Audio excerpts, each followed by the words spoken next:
The views and opinions expressed in this program are those of the participants and do not reflect the views of the streaming platforms, public access channels, the Kitty Rose Lifestyle, or the program underwriters.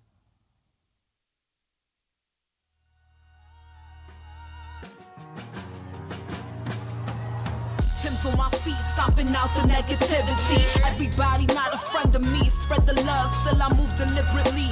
Bully face on, but the smile be heavenly. Brooklyn girls, so they love the energy. Love sincerity, so I take the liberty to take them on a journey lyrically. Through hallways and alleys. Hey everyone, and welcome back to another episode of The Next Chapter. I am your host, Minister Cat, aka Kitty Rose, and I didn't say that the next chapter where we discuss shades of gray. Hey everyone. So, guess what? Guess who's back? Yes, who's back? For the second time around, let's give a round of applause for my special guest co-host, Miss Kiki. Oh, you guys, just blooms. Kiki, oh, let's give it to her. Hey, hey, 51, what's good? Where's my applause? Hey. I will give it to you. Beautiful. How are you today, Miss Kiki? I am awesome. I'm grateful to be back again, and specifically after celebrating my start to my 51st year around the sun, rotation around the sun. So I'm awesome. Thank you. New here, new do. Who you? Yeah. Yes, I love it. So let's get right into today's topic of the week. Now, I didn't change the title because it's a tricky one, guys. But today's topic of the week is, when is it time to flight or fight? And we're not using it typically on how this is being used if you was to Google flight or fight. We are using this terminology because I almost gave up this week. I almost gave up, not on my life, but I almost gave up on the Kitty Rose Lifestyle, on the next chapter, on IMU. I was done. And, or at least I thought I was done. And then when we talked in the early part of the week to prepare for this week's episode, the spirit was moved through you to share with me that it's not time yet. And you didn't say that directly, but you was like, you know what? Let's talk about it. Let's see why you're feeling this way. And because you were that shoulder for me, it kind of got me to the point of, you've come too far. Look at the amazing people that you have on your show. Look at the fact that you finally have this great production team. Look at how far the next chapter is reaching people. Wait, you're gonna stop now? So I figured, after talking about all the things that the Kitty Rose Lifestyle's been doing for the last couple of years, creating your own space, controlling the narrative, that it was only fitting for me to share with the audience how I was feeling right now in regards to my business, and was it time to leave? And when do you know if it's time to leave? And if it's not time to leave, do you continue to fight? So that's what we're gonna talk about today. You ready? I am so ready, and I'm so excited. I'm so excited for you. I'm so excited for the Kitty Rose Lifestyle and all that we discussed. I just want to also share that I know that you said you didn't change the title, so it's still flight or fight. But for those who may have a hard time around that, we could also utilize the terminology. And I know you're familiar with the Kenny Rogers song, "When to Hold Them and Fold Them," right? So when do we hold them and when do we fold them, right? So when do we stay or when do we go? Whatever word you want to use, fight or flight, stay or go, hold them, fold them, that's what we're talking about today.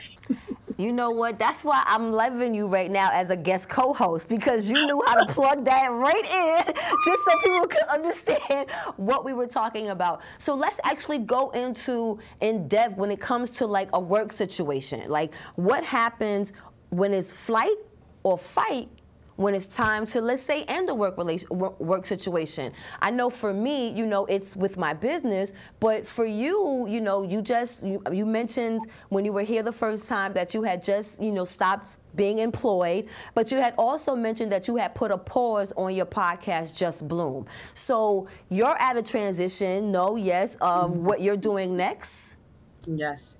I'm in a really serious, I don't want to necessarily say a fork in the road, but I had to come to a number of truths about my situation, right? And we can just start with work and without getting too much into it. So I'm no longer employed for a couple of reasons. One, I got terminated, but also got hurt on the job. So it's a little bit complex. Nonetheless, I'm not employed, right? But prior to that situation coming to an end, I had been and serious and conundrum about like whether I should stay or go, because the situation was very toxic. It was very hurtful. It resulted in several panic attacks that I had. But I could not, for whatever reason, I could not find the strength to get up and go. And I kept playing over and over in my head, okay, it's time to go. This is not working. It's toxic. You're crying. You're hurting. You're not being valued at the way in which you know that you get to be valued. And yet you're still sitting here. What's up, Key? Like, what is that about? All right. Well, let's go into that first video and dig deeper after we come back. Yes. Think we need a little Kenny Rogers here. You got to know when to hold up, know when to fold up, know when to walk away, and know when to run. But seriously, Natalie, here's the deal. In our culture, we're taught a quitter never wins and a winner never quits. But that's not always true. When you've given something your very best and that little voice inside of you says it's time to move on, you're listening to the wisest part of yourself. It's honesty time, Natalie. Is seeing this business succeed your true heart's desire? Or does the idea of keeping this business going drain you even if it's a raging success? Riddle me this. Which feels better to you? Option A, you up your marketing game and your dance studio becomes a booming success for the next 5 to 10 years. Or Option B, your business magically disappears and you get to start fresh with something new.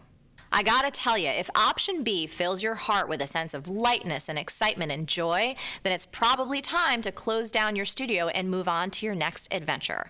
I want you to remember this, and yes, it's a tweetable. When it comes to forks in the road, your heart always knows the answer, not your mind. Weathering on if your heart's not into it doesn't do you or your customers any good. And this is true in business and in relationships. And here's the thing. If something ends, it doesn't mean it was a failure. Everything that we do is always serving our own evolution, and we always get lessons that we can't get any other way. You can think of all the hard work that you put into your dance studio as counting towards your next endeavor, because here's the thing. Hard work is never wasted. That was I'm gonna let you take that first. That was a lot. So that was perfect. I almost forgot about the video. I'm like, oh my goodness, I literally just said everything that she was saying in the video. So that was a perfect pause before we went into the video. But yeah, when do you stay? When do you go? And I love that she riddle me this, right? But what is it, draining or energizing? I think that is the first part that you get to look at. And that's what I get to look at in my life. Does it energize me, right? Or is it draining? Is every time I'm looking at the situation, I'm feeling tired, frustrated, angry, upset, all of those things? Or am I feeling joy, happiness, a sense of peace? And if it's more of the other, then is it time to move, to let go and move on? And so for me, when I was starting to talk about work, I didn't come to the choice myself. It was made in many ways for me. But the thing was, I kept saying, why are you staying here? And I was so afraid that of what the unknown, what is the future going to look like? If I go now, is it, I'm not going to get unemployment if I quit? And what does it say about people who let go? But I really do love my job. I love the people and the work and all of that. So it's all of these things that I'm contending with. But in actuality, I was just fearful of letting go and without having to know what that looks like, what lies ahead. And one thing that they say about faith is that faith is blind. Like you're not gonna know, right? Like it's what they say. What Dr. Martin Luther King Jr. says. Like it's being able to. What does it say? Something about seeing a whole staircase or taking the steps before you can see the whole staircase. I know I just butchered that all the way up. So if y'all know, y'all know. I don't do very well with quotes. But the point is that you don't always see all of the steps ahead, but you trust that when I walk up the steps, that I turn the corner, there are more steps to go up. Right. But I don't see that there are more steps. Right. But I trust and I know because I've experienced that before. So that's where I was, and I had a lot of questions and quandaries that I had to go through, and I'll talk more about it, but I want to take a pause because I want you to talk to the people, Kitty, about where you were on this beautiful day, you know, not too long ago, about your experience of staying or going. Well, as I answer that question, I'm going to go actually from the video point of view because that's how I got from point A to point B in my thinking. So I had to ask myself the question, without getting emotional, is seeing this business succeed my true heart's desire? Or does the idea of keeping it drain me, even if it does succeed? And when I think about my business, I love what I do, whatever that is. Right now being the next chapter, performing I Am You, speaking to the people, commentating events, like there is not anything I don't enjoy about the work I do. So I'm not fearful of the success of it, that I want to run away from it or that it would be too much.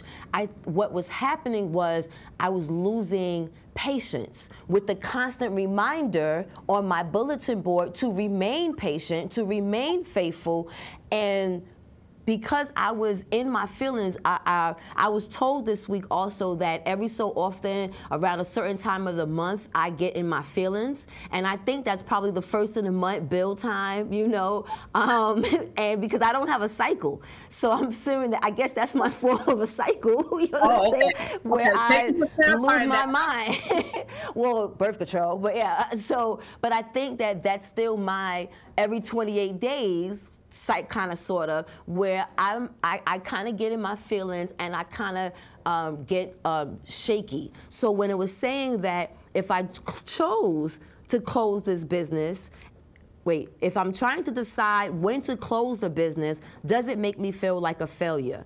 And it was making me feel like a failure because of the fact that I was willing to give up.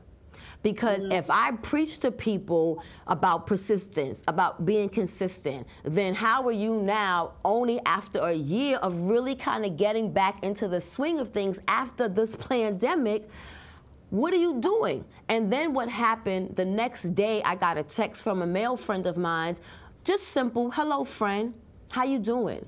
And I didn't want to reply because even though I had just got off the phone with you, I was still kind of in my feelings. I wasn't sad, but I was still a little weird. So the next morning, I actually text him back, hey, friend, I'm a little, but you know, it's all good. You know, how are you?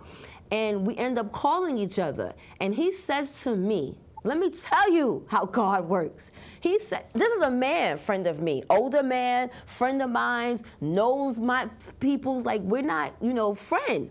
He says to me, I was thinking about you, Kat, the other day because I was feeling a little kind of way about my situation and in my feelings. And every time I feel low, I think about you and how strong you are. And I say, if Kat could do it, I could do it. And I said, psh, if that wasn't a slap in my face, like, yo, son, do you know how much people appreciate what you do? So even if I did close, remember that it's just because something because something ends doesn't mean it was a failure, because my experience will serve in future endeavors. But the reality is that my future endeavors is what I'm doing. And I just have to stay the course. But that's so good, friend. That's so good. It's so good, and I want to offer this as well. There's a couple of things that you said, and I think it's great. But we also want to know that we don't want to necessarily have to struggle, right?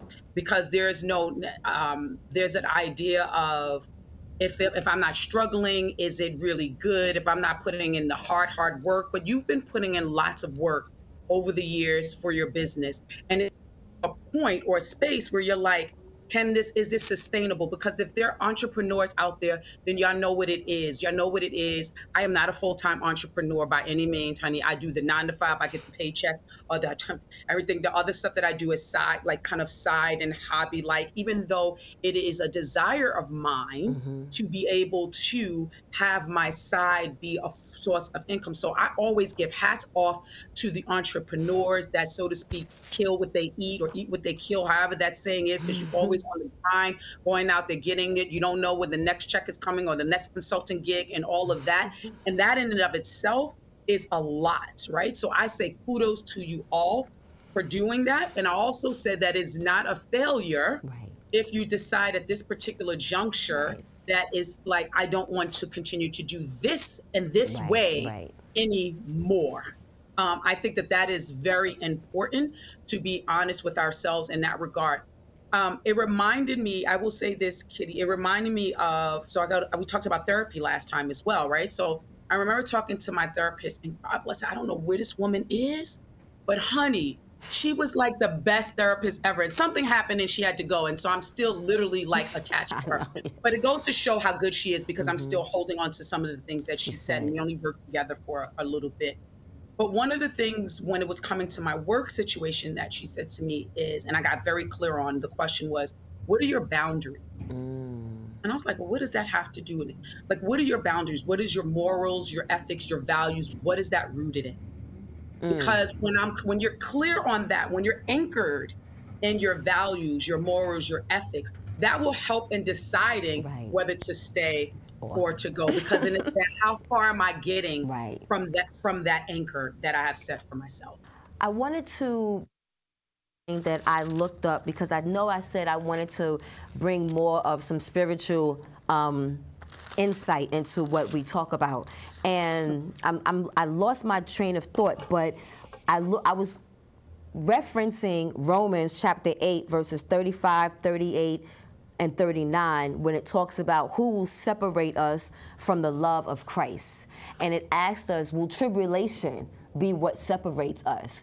And I can't allow that to be what stops me from continuing my purpose. You know what I'm saying? It's like almost, I woke up Wednesday and I don't know if this was directly Jehovah speaking, because you guys might not like what I heard, but I heard, you ungrateful bitch. That's what I heard. I heard it 3 times. You ungrateful bitch. You ungrateful bitch. And I was like, wait a minute, you cursing at me? Because I felt like if Christ laid down his life, if Jehovah allowed even his son to do that for us to gain everlasting life, for us to have this relationship, for us to enjoy this life we have, and I am doing those things, and I am enjoying in my life, even though I may have a temporary struggle, and not a struggle where I'm in debt with my bills, you know, I'm in housing court, I can't eat today, I didn't smoke this morning, none of my kids are okay. But it was the fear of things don't feel like it's happening fast enough. And that almost was like, but whose time are you referencing what's fast enough? So it was almost like saying, the audacity of you to proclaim to be faithful, proclaim to be, you know, a messenger, a follower, and yet you about to stop what you're doing because it looks like it's getting hard. That's so I shifted. I shifted and said, okay, Lord, okay, Jah, I hear you, and you absolutely right. So I wanted to ask you, what happens, because the feeling I had wasn't just in regards to business. I ended, for the 5th or 6th time, my romantic relationship. So I think it's the same question, the flight or fight. When is it time to flight or fight when it comes to a romantic relationship? So we discussed the work situation, but what happens in the matter of the heart? What happens when we are loving someone and it has possibly run its course? Do we flight or do we fight? let's see what the second video that I researched had to say, and then we'll talk about it.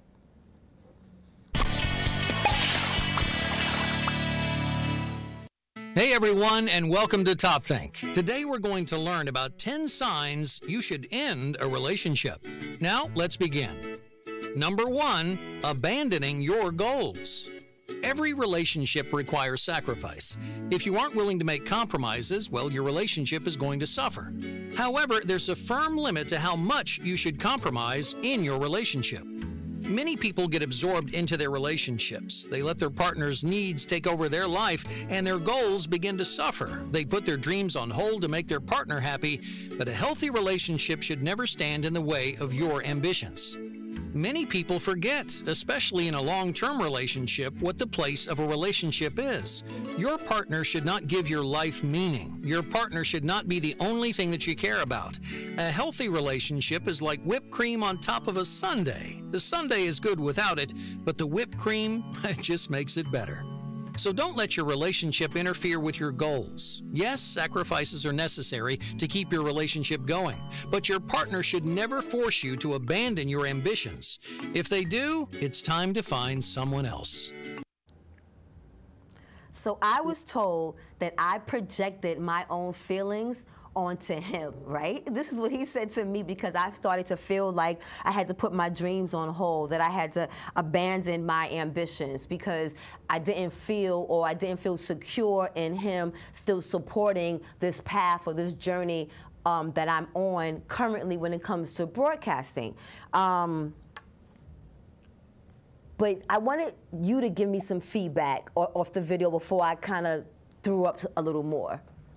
Okay. Yeah, so he's talking about, it's interesting because I feel like you can find a lot of information about when to go, right? Okay. And so looking, it's like, oh, when to go, when to leave, when they're not serving, when the person is not supporting your dreams, when the person is not doing this, when the person, that's what I'm hearing, when the person. When the person. But it's really about me, right? It's like, no one's responsible for my happiness other than me. No one's responsible for my joy other than me, right? There is, I'm responsible for my ultimate happiness and joy. And I think sometimes in relationships, we look to other people to be responsible for that. And yes, can they contribute to? Can they add to? Yes, but ultimately I'm responsible for all of that. So the question really becomes, what do I get to do? When do I know that it's time? Am I abandoning my goals? Am I doing that? Because we can project and put it on the other person. I was once married. I'm a divorcee, just like you. And I think for a lot of time, there was a lot of resentment or upset about what he didn't do. And I'm like, then when he wasn't there, then who I needed to look at? Me. Beautifully said, because the point of us going through these next chapters is once again to give people the different perspective, but also the tools. Like, we don't just want to talk and spew out information. We want to give people the tools, because you're absolutely right. It does start here. It starts at home. And I even said that in I Am You. It's nobody else's responsibility to protect my heart but me. So yes, I did project. I didn't deny that. But what was interesting about the projection, though, was, and you mentioned this when we was talking, I gave him a way out, but he took it. You know what I'm saying? So when I was, again, connecting the spiritual component, there was an example on an illustration that was given. So I'm going to read this to you. It said, a young man may court a young lady telling her that he loves her, but if he never asks her to marry him, is he really demonstrating that his love is thorough? Likewise, works are a means of demonstrating the genuineness of faith, of our faith and our love. If we do not obey Jehovah, we do not really love him or have faith in the righteous of his ways. But we cannot earn salvation no matter what works we do. Eternal life is a gift from God through Jesus Christ, not payment for our works. So when I read that, it resonated to me because I felt like, one, that's the love that's ultimate for me. That's the love that's unconditional for me, but I can also use that love on how I want to be shown the love that I want to be received and the love that I give in return. So if that has also run its course, not to say that there wasn't love given, because I wouldn't have been with somebody for 20 months if there wasn't any love. So just like the work experience, there's now experiences that I've gained from being in this relationship that now I can not only take on to the next one, but really just onus on me and how I rationalize or internalize things and how my reaction is to those things, if that makes sense. You know what I find interesting? Yeah, it does make sense. But also I find interesting is that this idea of you projecting, and we're not going to talk so much about him per se, but like I feel like, you know, people can relate to this, right? Someone will say, well, you projected, but if you believe that I projected my experiences of feelings on you, then you will then say, no, that's a projection. That's not how I'm feeling and experiencing this situation. I'm in this with you. I'm here, but the moment when you bowed out too, and I don't know that was necessarily a projection. That was quite accurate. But I'm just saying. But you know, don't be going to gaslight me, honey. You know, I know projection. That wasn't good. But okay, anyways. But I took some level of ownership because I said, you know what? You're right in a sense that if I was projecting again, you could have easily said, baby, I know you're feeling a kind of way. You got a pattern that every so often you get like this. I got you. We in this together.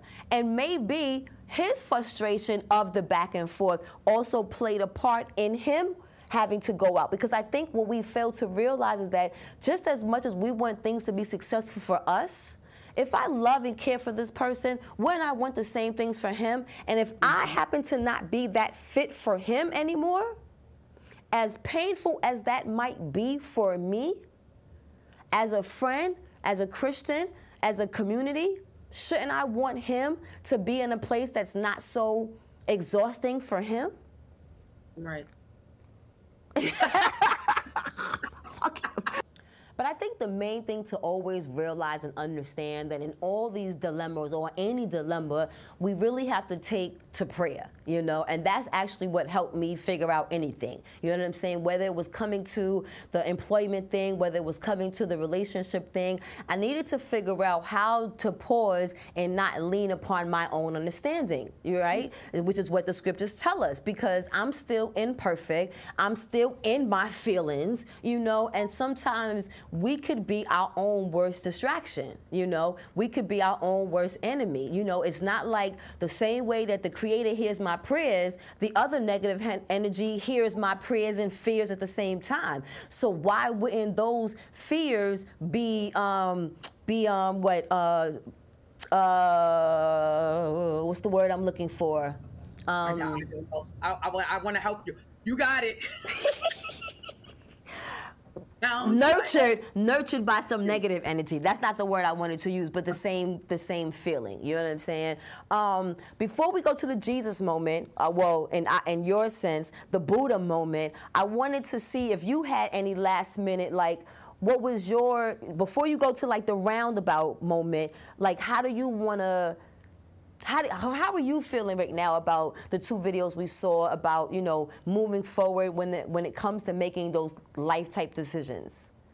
No, I think what I believe is that when determining when to stay or to go, I think it's important to be able to see if it's serving you, right? And also the other party. But when to stay, I wrote something that says, when do you stay, right? And it's when both parties are willing to give and receive. And that's no matter in what situation, right? Whether it's a intimate relationship or a work situation, are both parties willing to give and receive? Because I could be in it to do as much work as I want to do or claim or possess to do and committed to doing. And if you're not, then it's not going to work. So are we both in this to give and receive? And so I say when you can answer yes to that, then you can start the conversation about moving forward to stay, right? And if we're both not in alignment, then one gets to go. But yeah, I love what you said, Kat, though. I think it's so important that you have a moment to sit with yourself, because the tendency is that you're sometimes fighting so hard that you're not listening to the messages, that you can't receive the messages. And to your point, it is my will that I am trying. What was like, I got to do this all. So sometimes we just need to sit in it, to hear and to receive, and then we could take the adequate steps going forward. So that goes right into a Jesus Buddha moment. That you summed it up perfectly. But in summing it up perfectly, just sum it up one more time. Matter of fact, what I'll do is I'll do my sum, and then you and yours with your sum. So my Jesus moment is, again, just reiterating of going to prayer, because I think that's where my mistake is always. You know, I get so frustrated and I know it all and I feel this way and my feelings are justified and and I'm practical. I gotta be responsible. But how about being faithful? Remaining faithful. How about that?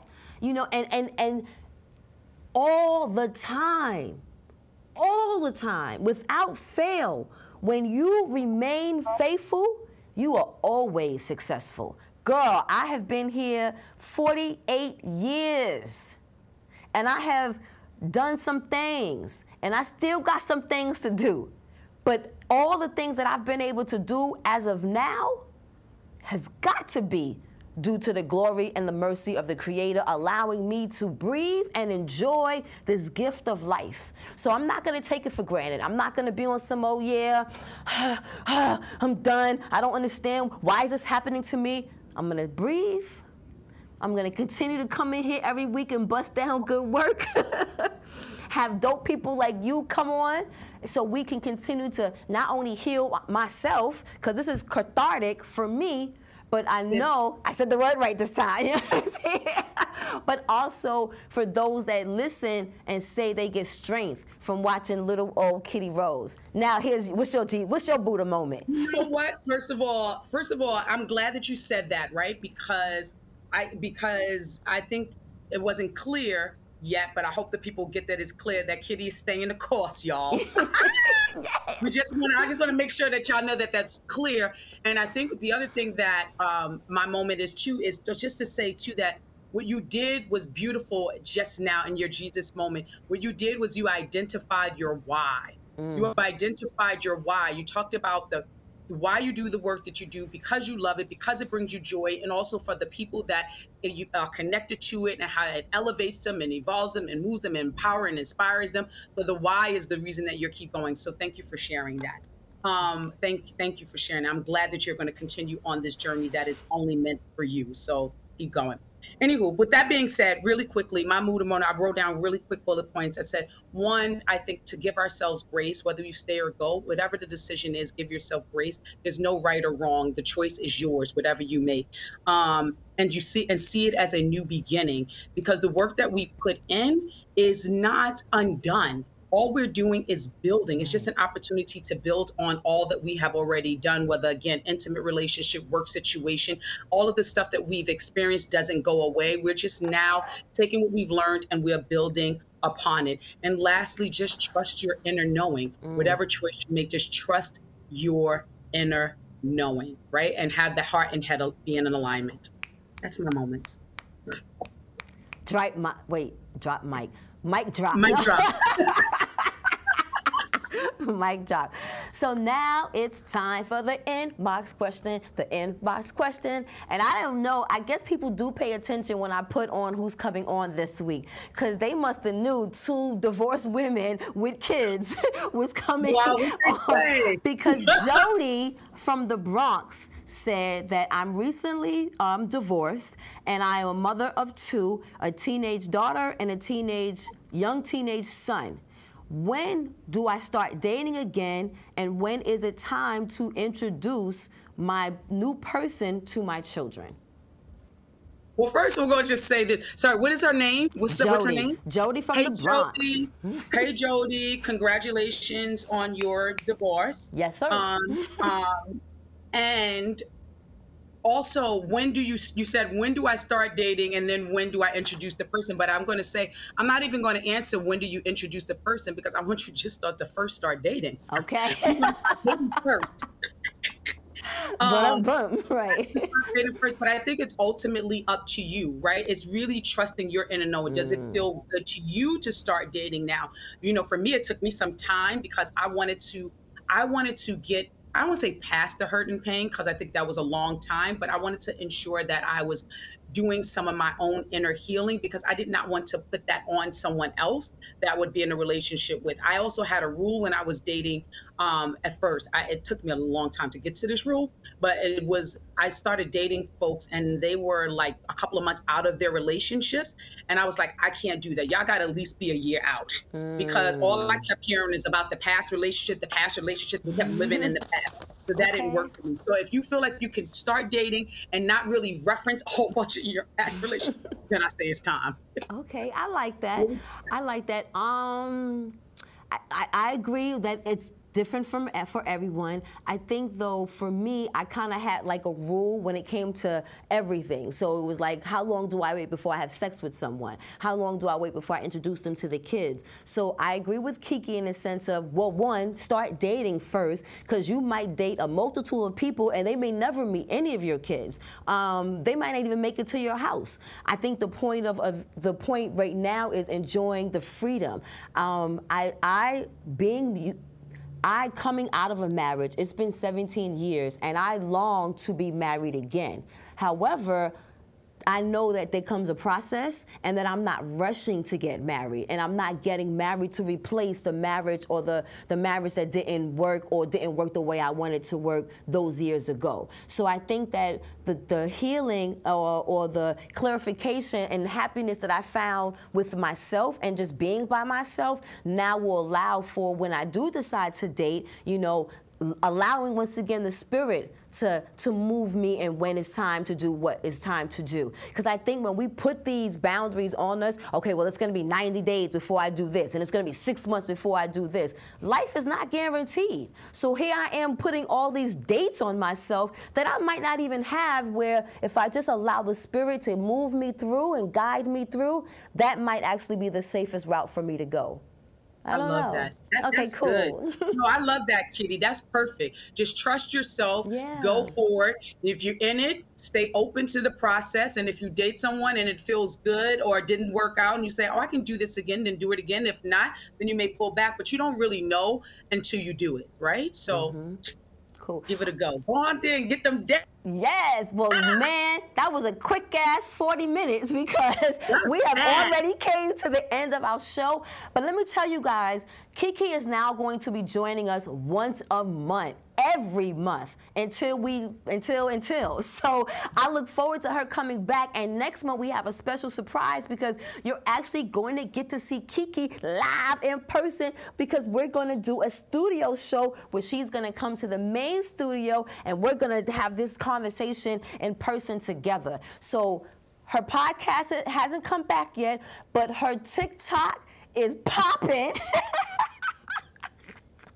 So don't forget to check out Just Bloom. Don't forget to check out her IG, her TikTok, because she will keep you entertained. I came on and said yes, 51, because she had a weekend of glamour on social media. So I appreciate you. I thank you so much for coming back. Did you have fun again today? Oh, I did. It's always a good time when I'm in the presence of greatness. So thank you so very much. I appreciate you. All right, guys, again, don't forget to follow Ms. Kiki Orr, and we will see her again next month in April. She is ending our Women's Month. Ain't a fly way to end the month with a dope-ass sister. All right now, Ms. Kiki, why should we just bloom?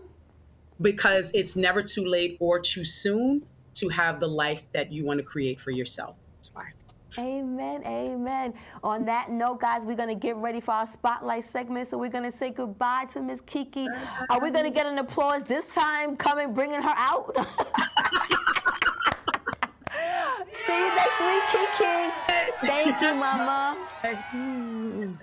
Thank you. Mm-hmm. I tell tell my son, I love you every single day. I love you. Now, my dad has never said that to me. Not because he doesn't love me, but because culturally it wasn't comfortable for him. Now that he's a grandfather, he says, I love you to my son every time he sees him. My advice to all the fathers out there, forget the cultural restrictions. They grow up way too fast for you to waste even a single precious moment. Welcome back to the next chapter where we discuss shades of gray. I am your host, Minister Cat, aka Kitty Rose, and I just want to give one last shout out to Miss Kiki Orr for being the spectacular guest co-host for the second time around, and I look forward to her joining us again in April. What a wonderful way to end the Women's Month. However, we are now at our Spotlight segment. Yay! And before we go into our Spotlight segment, I want to just share with you guys, there was an interview a couple of years ago that Issa Rae did. She is the creator of a show called Insecure on HBO. And she was talking about collaborations. And she was talking about that a lot of times when people collaborate, they always look to people who's ahead of them to collaborate rather than looking for people that they're actually coming up with at the same time. So that goes right into my Spotlight segment of introducing my next chapter audience to my longtime acquaintance slash friend of over 30 years, Mr. Richard, also known as Dick Burrows, everyone. Let's welcome him along. What's going on, Rich? How you doing, baby? Can I call you Rich on TV, or do we have to go by Dick? No, you can call me Richard. You can call me Richard. I mean, you met me as Richard, so that's fine. Hey, Rich, how you doing, brother? Not bad at all. I mean, you know, weather's always a little up and down. Like Bitcoin, weather's like Bitcoin. Sometimes it's up, sometimes it's down. Yeah. But other than that, you know, just trying to push through, trying to have a great end of the first quarter. You know, you have all these things you say you want to do for 23. And then suddenly you wake up and it's March. Well, that fits into what we was talking about before we brought you on, because I was kind of in my feelings the early part of this week, kind of like questioning if I'm going to continue on this course. But just being aware that that's just the moment of I used to say the waves of the highs and lows, but last week DJ Cherish the Love says it's not waves up and down, it's actually us in the middle and things going from left to right. So we're on the same page today, you know. Do you realize that we've known each other almost 30 years now? Well, I mean, I believe I met you, I either met you when I was doing Halo Sunday with Maurice, or I met you while I was working at August Bishop. It was one of those two in that time frame, because I think it was that at Halo Sunday, because, you know, everyone came to Halo Sunday. It was one of the most famous parties in New York. So everyone stepped foot through there. And I know that Eric and Maurice were related. So I think I know you through that. Okay. Well, you have a better memory than me, because I thought we met before my husband. So that actually makes that story sounds better, because that makes more sense that you and Maurice were connected, and then that's how I met you being Eric's wife. So that goes into telling my audience about who you are.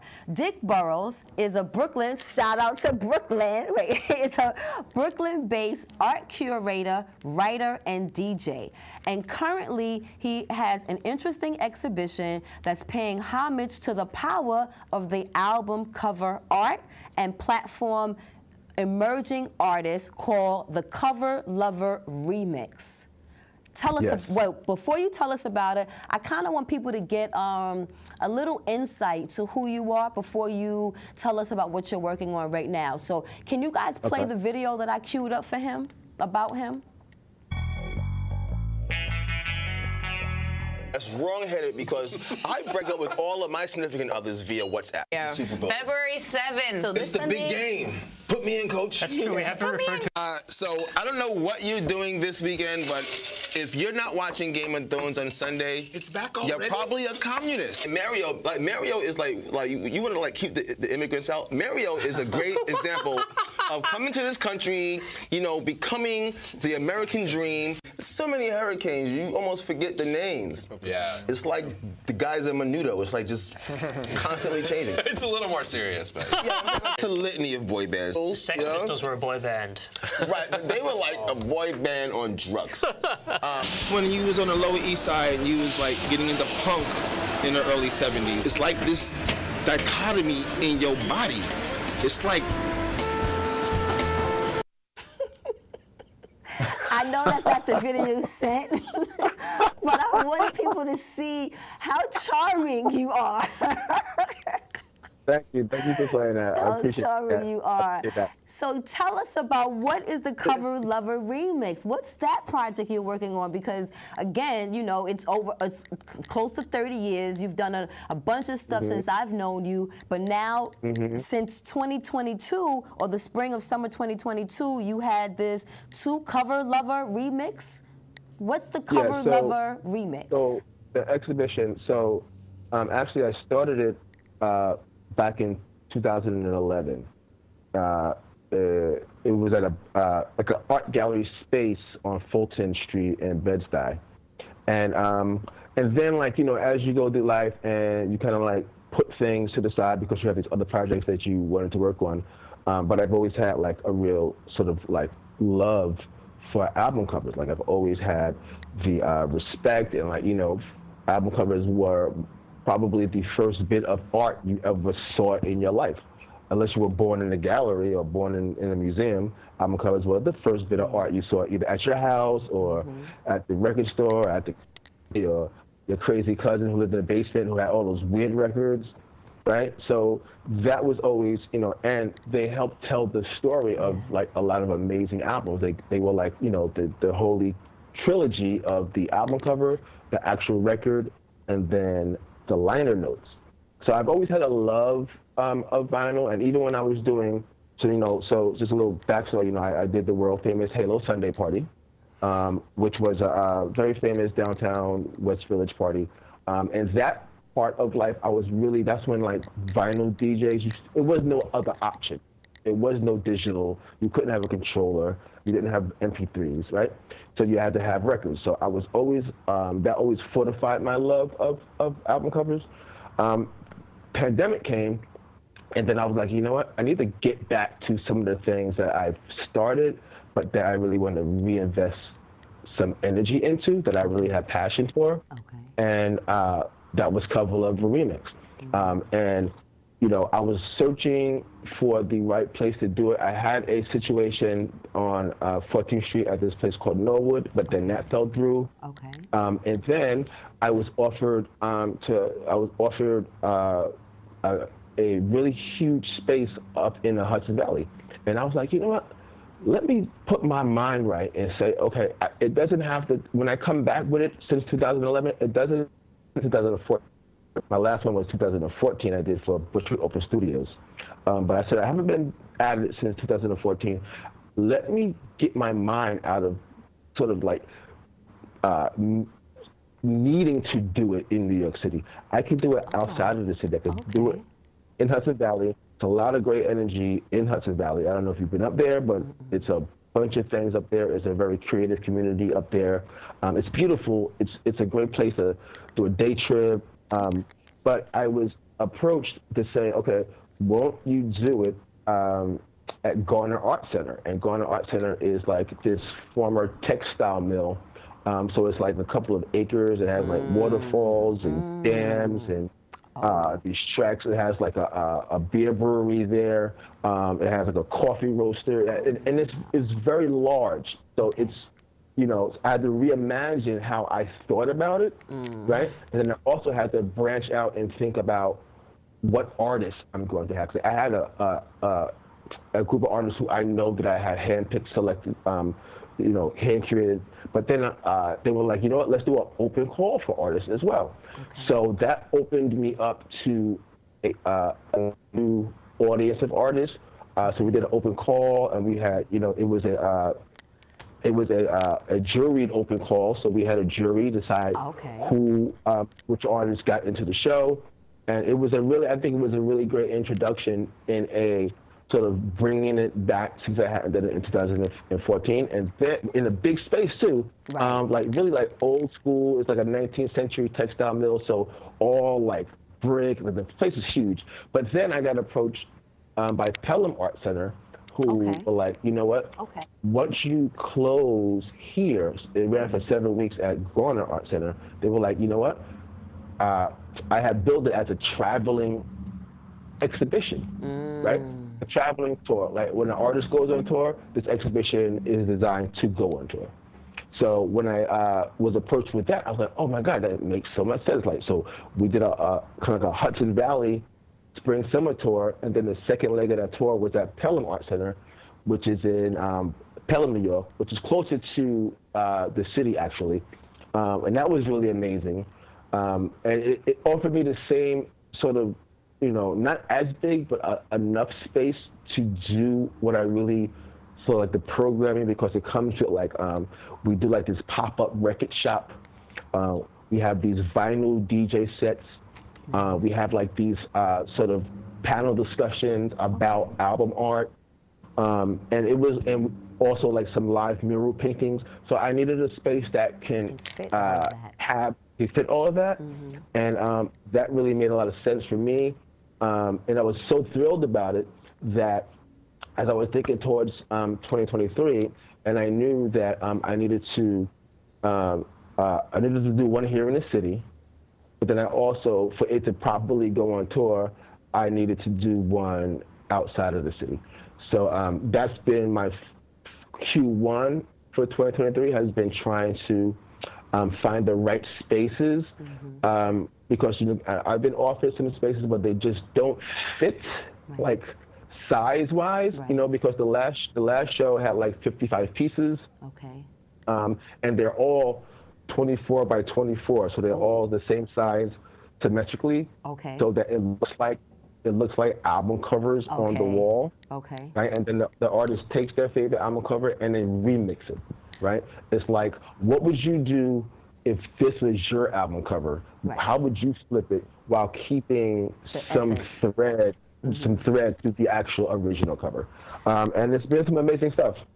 So right now we're in 2023, and as everyone knows, we are celebrating 50 years of hip hop. So I noticed that in you sending me the information about this year's exhibition, that you are going to ride that wave also? You're gonna kind of, you know, tell us how you're gonna interject that. Well, so you know, for the 50th anniversary of hip hop, and it's so funny because when, you know, coming up as a teen, you know, in the 80s, you know, I feel very particularly close, and I feel like I feel ownership in the hip hop culture, because I was there from a very early age. You know, I was, you know, sort of helping to build the culture. When you're a teenager, you don't understand you're helping to build a culture.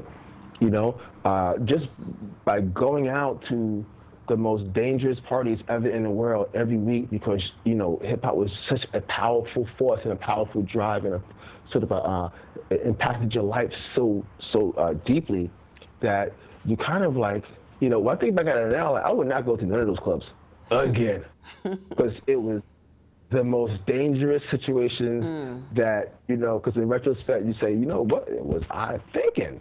But it was for the love of the culture. So for the 50th anniversary, for the love of the culture, for the 50th anniversary, for Cover Love Remix, all of the covers are going to be all hip hop remix covers. Right? So for the spring and summer of 22, it was all a variety of different covers. It was people remixed David Bowie, people remixed Nirvana. People remixed, you know, Marvin Gaye. People remixed Prince. There's a couple of Purple Rain remixes.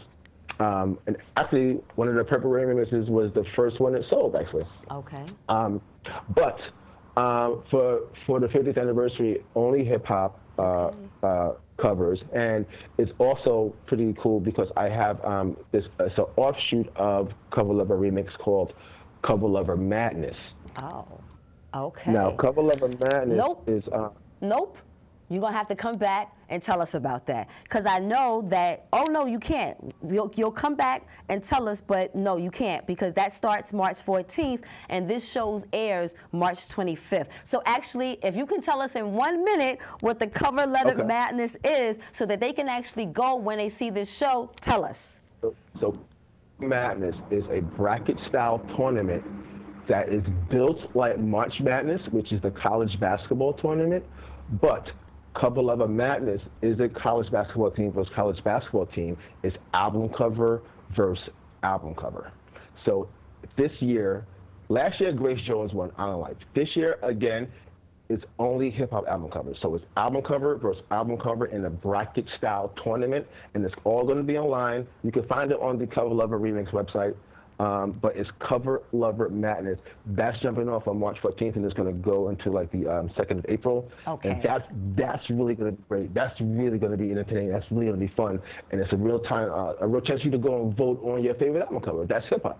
Okay. Can we bet like March Madness on the basketball? Can we bet? Don't answer that. I was dealing with the gambling questions of whether or not gambling will be allowed. I mean, people can, like, I might start a little book on it. We're going to have to see. I've been asked that way too many times. Way too many times I've been asked if gambling is going to be allowed. Wow. So I'm going to have to, right. I was just joking, right? But gambling's legal in many states now. Okay. You know? Well, gambling's legal. Well, we come to the part of the show that I'm going to keep Rich in because it's just important for you guys to follow, like, and share the next chapter, but also like and follow and share Nick at Night or Dick Burrows because he has so many things going on, but in particular, this exhibition. Find out what artist gets chosen, find out what the covers are gonna look like, see how you can vote and get down, see how you can see it live, see how you can purchase, because again, these artists are not just making for the love of art, you know, we are also making a living, so celebrating 50 years of hip hop, let's go and support this competition and join in, because this competition, like you said, is a reflection of us. It's the soundtrack, it's the first bit of art we all really got to see. So thank you, Rich, for coming through. We're going to have to bring you back. I'm getting all stumbled and stifled now because I'm losing you. But I'm so grateful to you guys. And I'm so grateful. Big up to Cherish the Love, too. Yes, because it's a small world. Like, it's so huge. It's millions and millions of people. But when you guys are on the right course. She's a cancer survivor.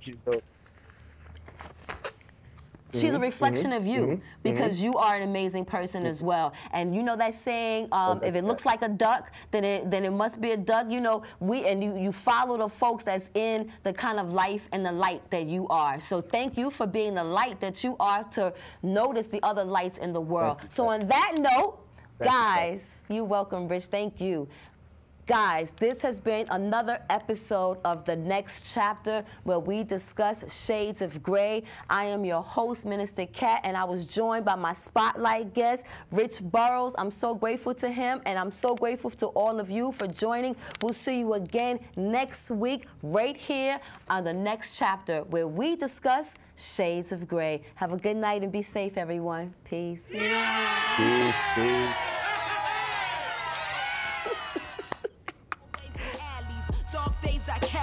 Sharp pains and bellies, all days be heavy when you're programmed to survive. Legendary ciphers get the MCs in the jobs. The city never sleeps, slept from 1 to 5 when COVID hit the block and we had to stay inside. Tough love is all I know, so be gentle with my soul. Learn to navigate winters with no coat. If you never been cold, you never been broke. Hustle 24/7 just to stay afloat. So New York, like dollar pizza in the cold world. Shit, that real life grit from the heart of the city is as hard as it gets. This that New York shit, that real life grit from the heart of the city is as hard as it gets. This that New York shit, that real life grit from the heart of the city is as hard as it gets. This that New York shit, that real life grit from the heart of the city is as